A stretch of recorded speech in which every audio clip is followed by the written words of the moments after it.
Bonjour. Bonjour. Bonjour. Bonjour mesdames, je suis Sophie, donc conseillère en évolution professionnelle et je suis vraiment ravie de vous accueillir aujourd'hui pour cet atelier donc, qui est consacré aux métiers émergents du numérique et à l'intelligence artificielle.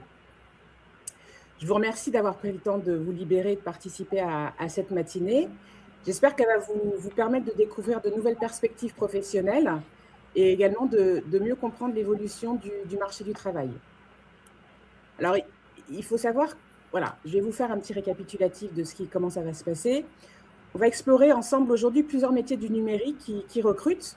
On va découvrir les compétences recherchées par les employeurs. On va échanger sur les opportunités offertes par ce secteur. Et je vous rassure tout de suite, l'objectif, ce n'est pas de faire de vous des expertes dans le domaine de l'informatique en quelques heures. Ce n'est pas possible. Et c'est vraiment une présentation globale que je souhaite vous faire maintenant. Parce que je souhaite que chacune d'entre vous puisse repartir avec une meilleure connaissance de ces métiers, certainement des pistes de réflexion pour vos projets professionnels et des ressources concrètes pour aller plus loin si ça vous intéresse. Je voudrais vous préciser aussi que cet atelier est avant tout un moment d'échange, donc vous n'hésitez pas à poser des questions, à partager des idées ou vos expériences si vous en avez envie, sachant que toutes les interventions sont les bienvenues. Avant de commencer, je voudrais faire un petit tour de table, apprendre à vous connaître un peu mieux. Donc, est-ce que vous pourriez chacune, les unes après les autres, vous présenter avec votre prénom, votre projet professionnel actuel et puis me dire un mot qui vous vient à l'esprit quand on vous parle d'intelligence artificielle. Je vais commencer. Donc, moi, je m'appelle Marie. Je suis en reconversion professionnelle actuellement. Et c'est vrai que j'ai pas beaucoup de connaissances sur les métiers du numérique ni l'intelligence artificielle. Et je sais qu'il faut que je m'y mette. Donc, j'ai besoin de cet atelier pour me mettre un peu au goût du jour parce que je vais en avoir besoin et c'est plus facile pour moi d'échanger avec des personnes, de participer à un atelier que de chercher toute seule, quoi. Ok, merci Marie. Moi, si vous voulez, donc je suis Fanny, je suis issue de profession commerciale et en fait, je souhaiterais une reconversion dans le numérique parce que je sais que c'est l'avenir et je n'ai pas assez de connaissances parce que ça a l'air vaste et je voulais participer à votre atelier aujourd'hui pour avoir donc également plus de pistes, comme Marie d'ailleurs. On est tombé au bon endroit, je pense. Donc voilà, j'attends vos éclaircissements avec impatience. Ok, super. Merci Fanny. Bonjour, moi c'est Moussa Ramatou, actuellement préparatrice de commande, mais je souhaite faire une reconversion vers les outils numériques. Actuellement, je ne sais pas vers quel métier. C'est pour ça que je me suis inscrite ici pour pouvoir m'orienter vers l'un des métiers numériques. Ok, super. Merci beaucoup, mesdames, pour cette présentation. Quand on vous dit intelligence artificielle, tout de suite, vous pensez à quoi? Internet. Ok, d'accord. Je prends note de ce que vous me dites. On va commencer donc l'atelier. Je vais vous partager mon écran.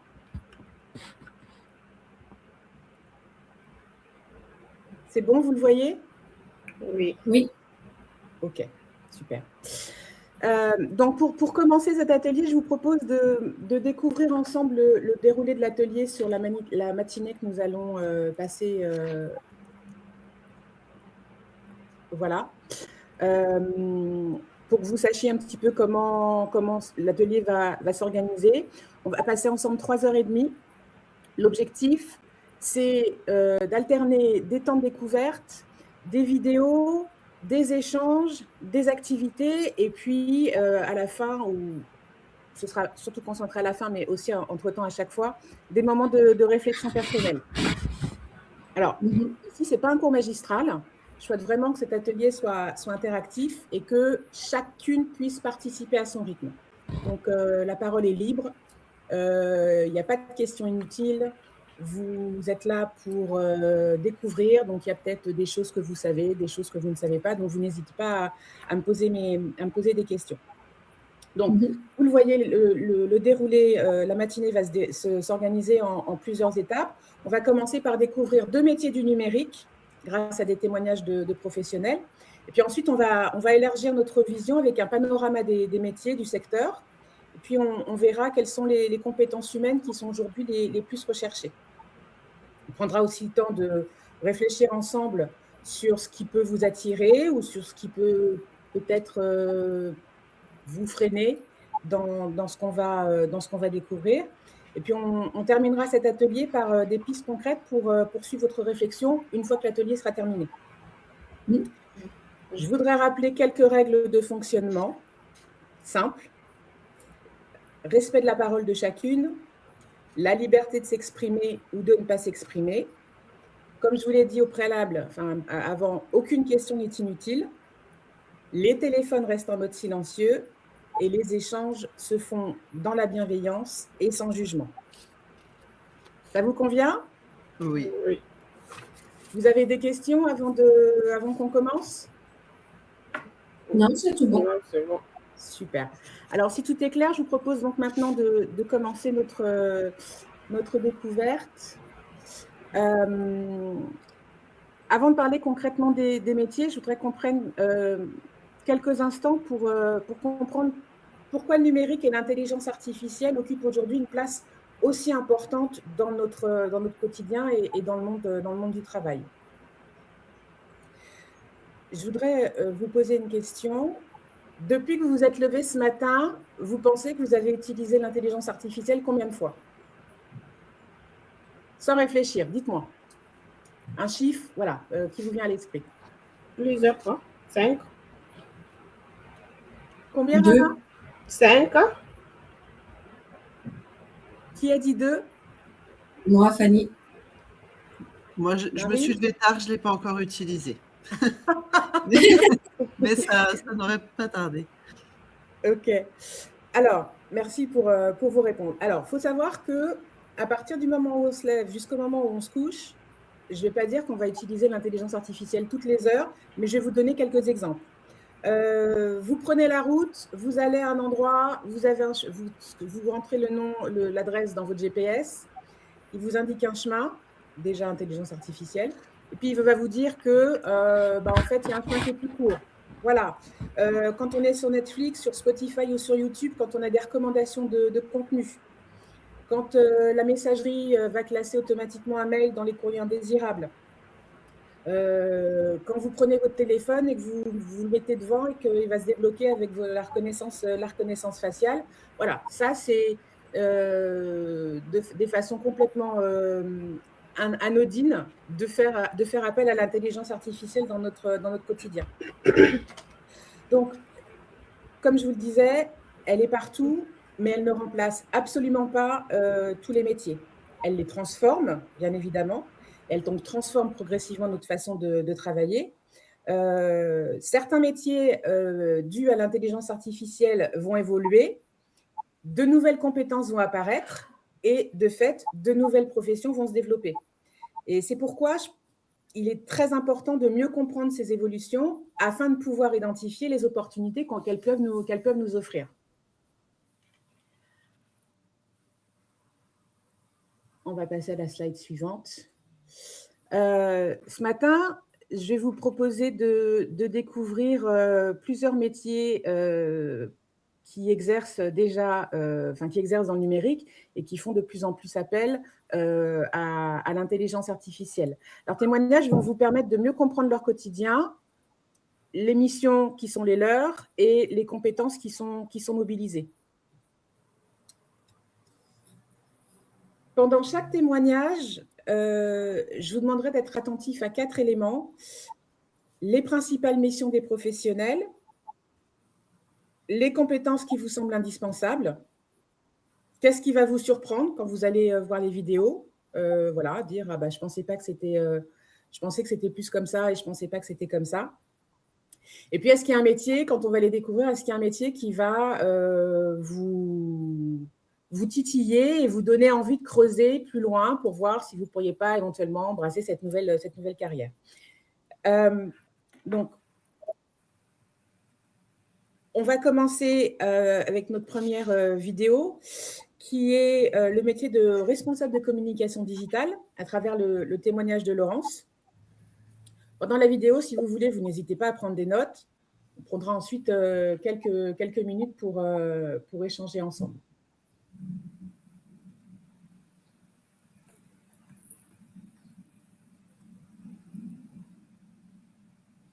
Ça vient. Ça vient.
Voilà. Alors,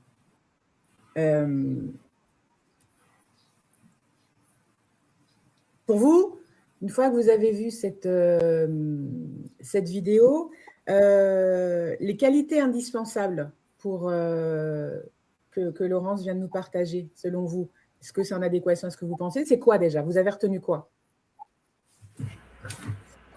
Alors, j'ai retenu que sa mission, c'était qu'elle travaillait dans une agence interne de communication et qu'elle gérait en fait un site internet, les réseaux sociaux, etc. Et aussi, elle accompagne les nouveaux collaborateurs sur les outils digitaux. Ok, ok, très bien. Les compétences pour faire ça, qui sont indispensables, que vous avez retenues, c'est quoi?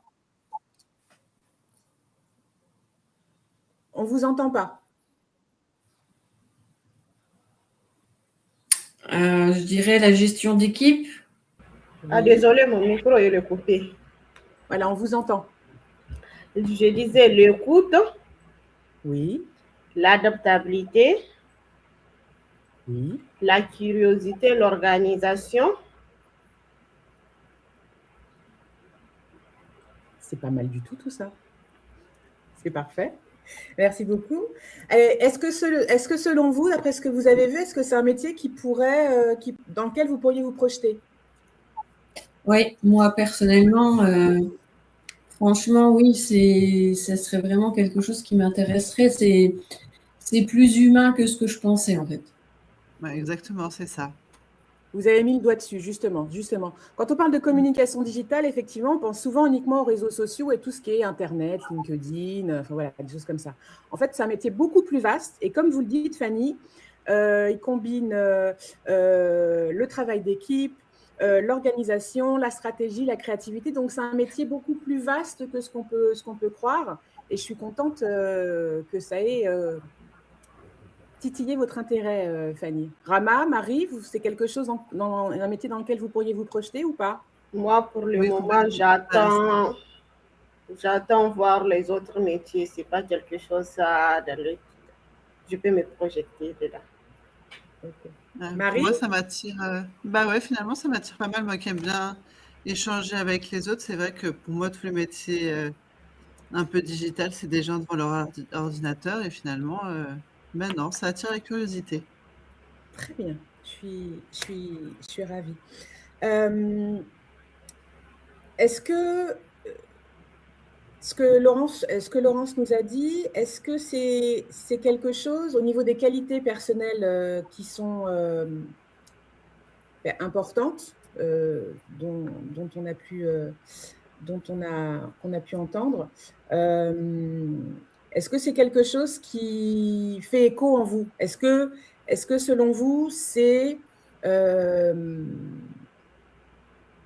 dans ce que vous avez entendu, que ce soit les qualités personnelles ou les qualités, les exigences, les compétences dont on a parlé, est-ce que c'est quelque chose qui, selon vous, est accessible à tout le monde? Je suis pas sûre. Je suis pas sûre aussi parce que c'est pas tout le monde qui est organisé, qui peut s'adapter à des gens. Donc, Mm. Ouais, je pense que c'est la pas gestion pour, d'équipe, ouais, la gestion d'équipe, c'est pas fait pour tout le monde. non. Mais après, ça s'apprend. Donc, Ouais, ça ça, dépend de la volonté de chacun aussi, quoi. c'est vrai aussi. Voilà, c'est par rapport, oui, à ce que chacun souhaite et est intérieurement, quoi. Ok.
Voilà, ça c'était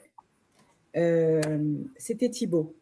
Alors, avant de voir la vidéo, pardon, combien d'entre vous pensaient qu'être développeur web, c'était uniquement passer sa vie, enfin ses journées en l'occurrence, à faire du codage?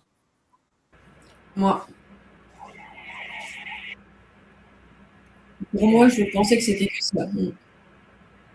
Voilà. Et bien, en fait, comme Thibaut nous l'a dit, c'était pas que ça.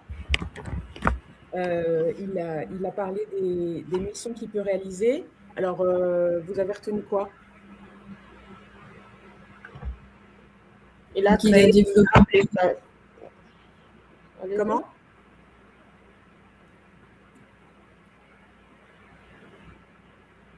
Qu'il a développé des applications, des sites, des applications de rendez-vous médical, développer des sites internet, etc.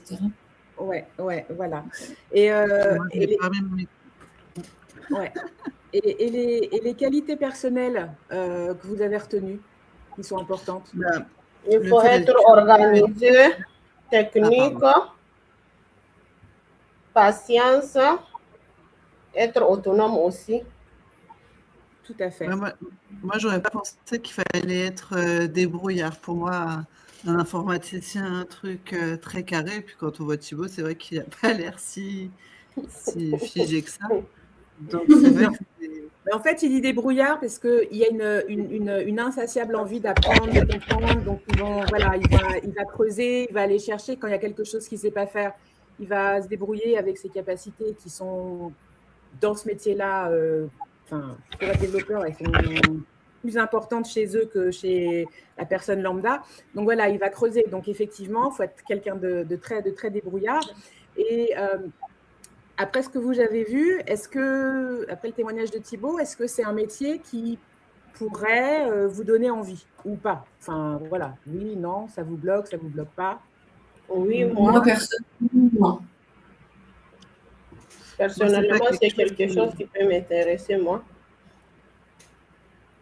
Et qu'est-ce qui c'est pas quelque chose qui m'attire, mais quand on voit Thibaut, il donne envie. Mais bon, je sais qu'une fois devant mon ordinateur, j'aurais plus envie, mais il a l'air tellement passionné qu'il donne envie, quoi. Il me donnerait presque envie de faire ça. Et Ramatou, pourquoi ça vous donne envie? Parce qu'en fait, c'est déjà un métier qui est technique. C'est un métier qui est technique, il faut avoir la logique et la patience. Donc, c'est vraiment quelque chose qui peut m'intéresser beaucoup. Ok, super.